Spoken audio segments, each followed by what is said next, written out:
হ্যাঁ, আমি মোবাইলে দেখাচ্ছি।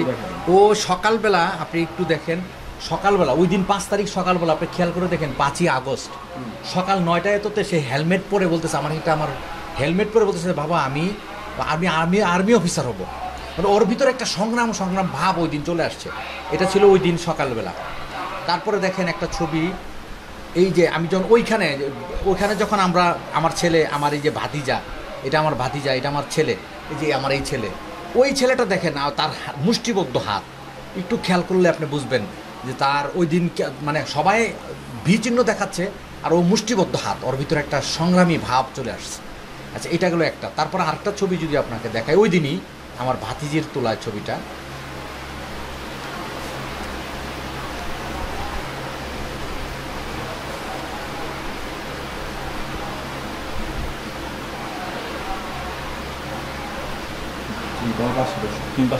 খুব বর্ষ টু ফেমিনিয়ান ছবিটা দেখাচ্ছে, টু ফেমিনিয়ান। এই যে তার একটা আঙ্গুল, এরকম একটা তার ভিতরে যে একটা ভাব আসছে, যে আমি অবাক হয়ে গেছি ওই দিন তার এই ছবিগুলো, ওই দিনের এই ছবি, ওই যে এই জসীমউদ্দিন রোডের এখানে তার এই ছবিটা। হ্যাঁ, তো ওই দিন কেমন যেন সে একটু তাকে যখন বলতেছিলাম, বাবা চলো, তোমার আম্মু রিকোয়েস্ট করতেছে, চলো আমরা বাসায় চলে যাই, বলে না আমি আন্দোলন দেখবো। ওই ব্রিজের উপর থেকে বলতেছে, না আমি আন্দোলন দেখবো। এবং আগের দিন রাত্রেও সে আন্দোলন নিয়ে কথা বলতেছে, আমি ধমক দিয়ে ওকে ঘুম পাড়াইছি যে আমরা আন্দোলনে যাব। আমার মেয়েটা তো কন্টিনিউ রাস্তায় যে পানি দেওয়া, সিঙ্গারা দেওয়া, এই দেওয়া সে দেওয়া, ছেলে তার বন্ধুবান্ধবকে হেল্প করা। আমার ভাতিজিটা তো আরও সংগ্রামী। আমার মেয়েটা একটু ঠান্ডা, আমার বাচ্চা সবকটাই ঠান্ডা। এদেরকে নিয়ে ওরা এই প্রায় প্রতিদিন এভাবে যাইতো, তাদেরকে পানি খাওয়াতো, এইগুলো করতো আর কি। তো যাই হোক, আমি অফিস নিয়ে ব্যস্ত থাকতাম আর ওদেরকে নিয়ে টেনশন করতাম কখন কি হয়ে যায়, কিন্তু লাস্ট স্বাধীনতার দিন এরকমটা হবে আমি কল্পনাও করি নাই। আপনার কয় ছেলে মেয়ে? আমার 3 ছেলে মেয়ে। বড়টা এবার ইন্টারমিডিয়েট পাশ করলো, ছোট মেজো ছেলেটা আমার ক্লাস 5-এ পড়ে একই স্কুলে, আর ছোটটাও এবার নার্সারিতে ভর্তি হয়েছিল আর কি। আমরা দেখছি যে এই ঘটনায় যারা মারা গিয়েছেন এর মধ্যে অনেকেই মারা গেছে 350-400 মতো, এক এক জায়গায় একটা পরিসংখ্যান। তো সবাই বিশেষ করে দেখেন আপনি আবু সাইদ নিয়ে সবাই মাতোয়ারা, মুগ্ধি নিয়ে মাতোয়ারা, কিন্তু আপনাদের মতো যারা আসলে মারা গিয়েছে আসলে তাদের আসলে কী বলবো আছে? আমার মনে হয় এই যদি আমি শুনতে পাচ্ছি যে এগুলা নাকি মানে সরকারের পক্ষ থেকে নাকি লিস্টেড হবে বা আস্তে আস্তে লিস্টেড হবে এরকম।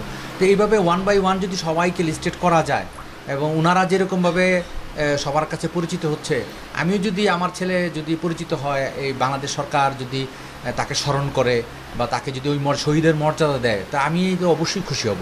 আমি জানি আমার ছেলে জান্নাতি, আল্লাহ সুবহানাহু ওয়া তাআলা যেহেতু এত অল্প বয়সে তাকে পছন্দ করে নিয়ে গেছে, আমার তো কোনো অভিযোগ নাই। আল্লাহ যেটা সিদ্ধান্ত নিয়েছে এই সিদ্ধান্তের উপর আমার কোনো কথা নাই। আমি এই দিক দিয়ে আমি আল্লাহর রহমতে আমি খুবই, আমার বয়স তো হয়েছে, এই বয়সে আমার ছেলেকে হারাইছি, আমি আল্লাহ সুবহানাহু ওয়া তাআলার উপর আমার কোনো অভিযোগ নাই। কিন্তু যেইভাবে মারা গেল এইটা মেনে নেওয়া খুব কষ্ট। একটা পুলিশ সে গুলি করে একটা বাচ্চাকে মেরে ফেলবে, এইটা কেমন দমন পীড়ন, এটা আমার বুঝে আসে না। তো যাই হোক, তারপরেও আমি, যেহেতু আল্লাহ নিয়ে গেছে, এখানে তার হাত নাই, তো আমি চাই আমার ছেলে শহীদি মর্যাদা পাক এবং সরকার তাকে স্মরণ করুক। হ্যাঁ, সরকার তাকে যুগে যুগে স্মরণ করুক, এটাই চাই আর কি। আসলে বাবার কাজে সন্তানের লাশ, তো যত কিছুই হোক, দেশ স্বাধীন হোক, এই যেটাই বলেন আসলে এটা ওই দিনটা কেমন ছিল? ওই দিনটা আমি এই শব্দটা তো বা এই ল্যাঙ্গুয়েজটা বা এই সেন্টেন্সটা আমি বহুবার শুনেছি, কিন্তু এটা যে আমার বেলায় কার্যকর হবে এটা তো কখনো কল্পনা করি নাই। হ্যাঁ, ওই দিন আমার ছেলের লাশ আমি কাঁধে নিতে পারি নাই সত্যিকার অর্থে। আমার ছোটো ভাই ছিল, আরও অন্যরা যারা আমার প্রতিবেশীরা ছিল, তারা নিয়ে গেছে, আমি পিছনে পিছনে হেঁটে যাচ্ছিলাম, কিন্তু আমি আমার এই কাঁধে নিতে পারি নাই। আমার বুক কি বলবো, আমার কলিজার টুকরা চলে গেছে। এটা আসলে কষ্ট। স্মৃতির কথা যদি বলতেন, আমাকে সবচেয়ে বেশি ওই দিনের স্মৃতি আমাকে সবচেয়ে বেশি কাঁদায়। আমি পাশের বাড়ি থেকে পানি আনি আর কি, আমার এখানে ফুটন্ত পানি আমার মা খায় না, আমি পাশের বাড়ি থেকে পানি নিয়ে আসি। ওই দিনও আমাকে বলতেছে, বাবা বোতলটা আমাকে দাও, আমি কাঁধে করে নিব। এই যখন আমি পানি আনতে যাই, আমার কান্না আমি ধরে রাখতে পারি না। আমার ছেলে আমাকে বলতেছে আমাকে হেল্প করবে। ওই দিনও ওর মাকেও বলতেছে, আম্মু তুমি এত সকালে উঠে কী করো? ওর মা বলতেছে, কেন? আমি যে তোমাদের খাবার যাবার, আমি তোমাকে হেল্প করবো। ও কীভাবে হেল্প করবা? পরোটা আমি ছেঁকে দিই। ও পরোটা ছেঁকে দিচ্ছিল এবং এটা তার লাইফে প্রথম।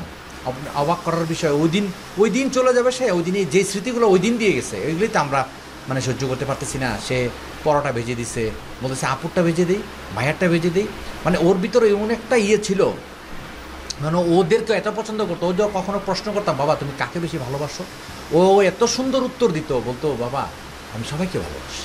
প্রথম ওর মাকে মার নাম বলতো, তারপর ওর আপুর কথা বলতো। ওর আপু সত্যিকার অর্থে ওর মার চেয়ে ওর আপুই ওকে বড় করছে। প্রথম 3টা বছর 4টা বছর ওর কাছে খাওয়া, ওর কাছে ঘুমানো, সমস্ত কিছু। আমি তখন মাঝে মাঝে বলতাম যে আমাদের ছেলেটা কি তাহলে খালি ওর কাছেই ঘুমাবে, আমাদের কাছে মাঝে মাঝে ঘুমাবে না? তো মাঝে মাঝে ও আবার ক্লক ওয়াইজ সময় দিত সবাইকে। ওর এক চাচা আছে, ওর চাচা নিঃসন্তান, বাচ্চা কাচ্চা নেই, যার কারণে আমার ছেলেটাকে এত আদর করতো। ওই দিন ও কান্না করতেছে, বলতেছে আমি আর কোনোদিন কোনো বাচ্চাকে আদর করবো না। কি চান আসলে বাংলাদেশে, কেমন বাংলাদেশ হওয়া চাই? আপনি সন্তান হারিয়েছেন, আর কেউ সন্তান হারাক বাইরে চান? আর কোনো সন্তান আমি হারাই, আমি চাই না আর কারো মায়ের বুক খালি হোক, বাবার বুক খালি হোক, এটা তো অবশ্যই চাই না, কোনো শত্রুও নিশ্চয়ই চায় না। কিন্তু এখন যেহেতু আমার একদম শেষ স্বাধীনতার দিন আমার ছেলে রক্ত ঝরছে, আমার ছেলে চলে গেছে, আমি চাই না আর কারো বুক এইভাবে খালি হোক। আমি চাই সুন্দর একটা শান্তিপূর্ণ একটা বাংলাদেশ, যেই দেশে আমরা এই যে বিগত দিন আমরা 90-এর আন্দোলনে আমি সরাসরি জড়িত ছিলাম, তখন ভাবতেছিলাম এই বুঝি আমরা একটা নতুন বাংলাদেশে পৌঁছে গেলাম। আসলে তা না। আসলে বাংলাদেশটাকে যেইভাবে পশ্চিমারা দখল করতে চায়, ভারতীয়রা যেভাবে ভারতীয় আগ্রাসন যেভাবে করতে চায়, এইগুলো থেকে যদি আমরা মুক্ত হইতে চাই, আমরা এটা চাই যে আমাদের হযরত মুহাম্মদ সাল্লাল্লাহু আলাইহি ওয়াসাল্লাম যেইভাবে শাসন ব্যবস্থা এই দুনিয়াতে দিয়ে গেছে, আমরা সেই শাসন ব্যবস্থা চাই, যেই শাসন ব্যবস্থায় কেউ কোনোদিন বলতে পারবে না, এমনকি হিন্দু, খ্রিস্টান, বৌদ্ধরাও বলতে পারবে না যে আমরা তো আমাদের অভিযোগ আছে। এই মুসলমানদের পতাকা তলে সবাই আমরা একসাথে সুন্দরভাবে থাকতে চাই। দুর্নীতিমুক্ত একটা বাংলাদেশ, দুর্নীতিমুক্ত একটা পৃথিবী চাই।